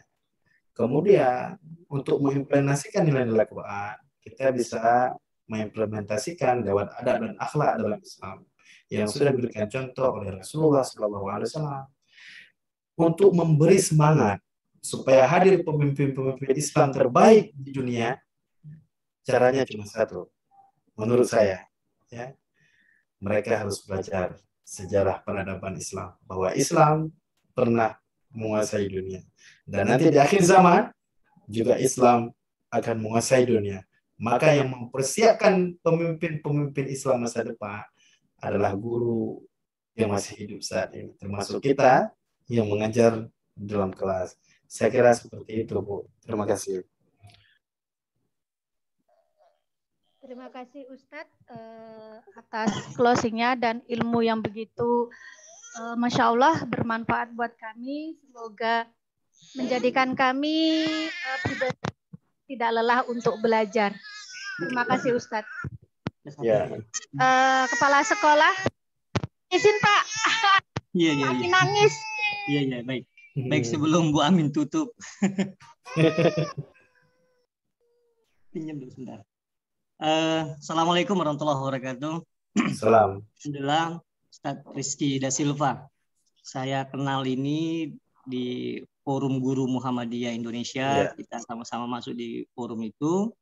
Ketika beliau menge-share, Bapak Ibu ya, menge-share sebuah buku Jalan Sukses Sang Tahfiz itu.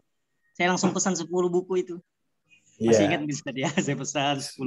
Udah lupa. Lupa ya.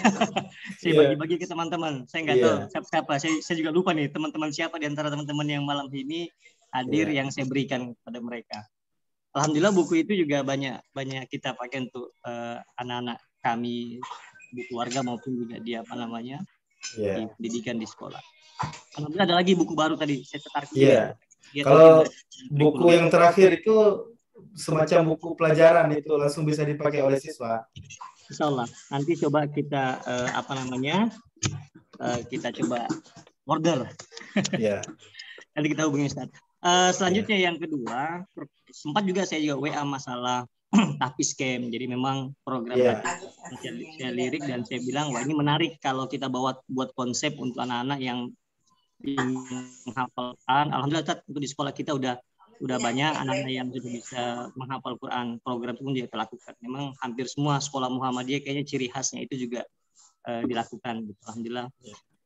Bahkan tapi memang lagi-lagi saya tertarik dengan konsep yang bahwa guru guru kompeten tadi itu, bahwa kita bisa role model sebagai suri teladan, suatu contoh. Ya tentu ini adalah PR yang besar bagaimana membuat kawan-kawan Bapak Ibu guru ini mampu punya kompetensi itu dengan cara tentu tadi sepakat bahwa terus belajar begitu. Nah, insya Allah nanti kapan waktu ada waktu yang pas kita bisa undang tidak lupa gitu. Karena memang banyak nih kader-kader Muhammadiyah yang guru-guru kita di sekolah ini aktivis Muhammadiyah nih rata-rata nih. Ada sekretaris PDPM ini pemuda Muhammadiyah juga seperti Masya Allah. Saya dulu sekretaris PDPM juga. Jadi ada juga banyak teman kami yang aktif di program gitu. Ya alhamdulillah Jadi sekolah kita ini sekolah Pak Takwim itu ketua Forum Guru Muhammadiyah Tarakan itu juga. Jadi memang alhamdulillah banyak kader-kader lah yang bisa masuk di sekolah kita. Namun memang bisa dipungkiri memang satu sisi kita sekolah swasta perlu banyak perlu banyak belajar lah kepada kawan-kawan di luar sana, terutama tidak lupa dari di Buren kita tahu bahwa kuat sekali memang pengembangan agama yang kita ingin lakukan. Karena memang apa yang membedakan antara sekolah kita ini dengan sekolah lainnya kalau bukan agamanya kan gitu, kurikulum Al-Qur'annya gitu. Dengan kurikulum saya kira juga sama seperti yang dikatakan oleh Ustadz tadi terkait masalah PWM kami Kaltara, Pak Ustadz Samsi juga mengatakan bahwa kalau bisa kurikulum kita di pelajaran apapun dia Al-Qur'an itu masuk sebagai memperkuat gitu loh, memperkuat dari ilmu teori tersebut sehingga tidak lupa tentang peradaban Islam dan tentang bagaimana kekuatan Islam itu sendiri gitu. Jadi ada kebanggaan. Nah ini mungkin perlu disemangati lagi. Alhamdulillah malam ini diingatkan dan nanti Bapak Ibu juga bisa mengimplementasikan. Dia mengambil sedikit dari hadis, mengambil sedikit Al-Qur'an tentang pelajaran IPA, matematika dan sebagainya. Saya kira itu bisa dikembangkan. Yang terakhir tentu harapan kami tidak hanya sampai di sini aja komunikasi kita dengan Pak Ustadz Rizky Da Silva ini gitu, Bapak Ibu. Memang beliau ini motivator gitu. Jadi sebenarnya materi beliau itu banyak motivasi buat kita. Ya beliau memang guru kompeten tadi itu yang saya kira menarik gitu kan. Kalau kita buka untuk umum ini, waduh keren ini. ini kalau sarjana ekonomi gitu Ustadz mikirnya nih, gimana nih acara bisa besar gitu ya. Manajemennya gitu loh. Tapi insya Allah nanti kita coba atur karena kita kebetulan sekretaris Forum Guru Muhammadiyah Kaltara dan alhamdulillah ada beberapa kawan-kawan dari SD Muhammadiyah Tarakan, SD Muhammadiyah Bulungan, SD Muhammadiyah Nunukan juga hadir malam hari ini dan memang kita sudah komunikasikan ke kawan-kawan untuk belajar bersama. Insya Allah nanti kita juga akan cari waktu yang pas, Ustaz. Apalagi nanti kalau buku Ustaz itu bisa diimplementasikan itu menarik itu untuk yang kurikulum tahfiz tadi itu. Itu mungkin Bapak Ibu sekalian sekali lagi mewakili manajemen sekolah dan juga Forum Guru Muhammadiyah Kaltara kami ucapkan terima kasih banyak buat Ustadz Rizky Da Silva. Mudah-mudahan kita terus bisa sebangun silaturahmi dan kalau kemarin hanya sampai transit saja tidak turun ke Tarakan, mudah-mudahan ada waktu ya pas dari pendidikan S3 masih S3 Ustadz ya? Posisi masih. Belum selesai nih. Belum, masih dalam proses. Insya Allah mudah-mudahan cepat clear S3 doktor ini. Iya, mudah-mudahan nanti kita bisa silaturahmi kembali, Ustaz. Baik, terima kasih dari saya. Mari kita tutup kegiatan kita pada hari ini dengan baca hamdalah. Alhamdulillahirabbil alamin. Assalamualaikum warahmatullahi wabarakatuh.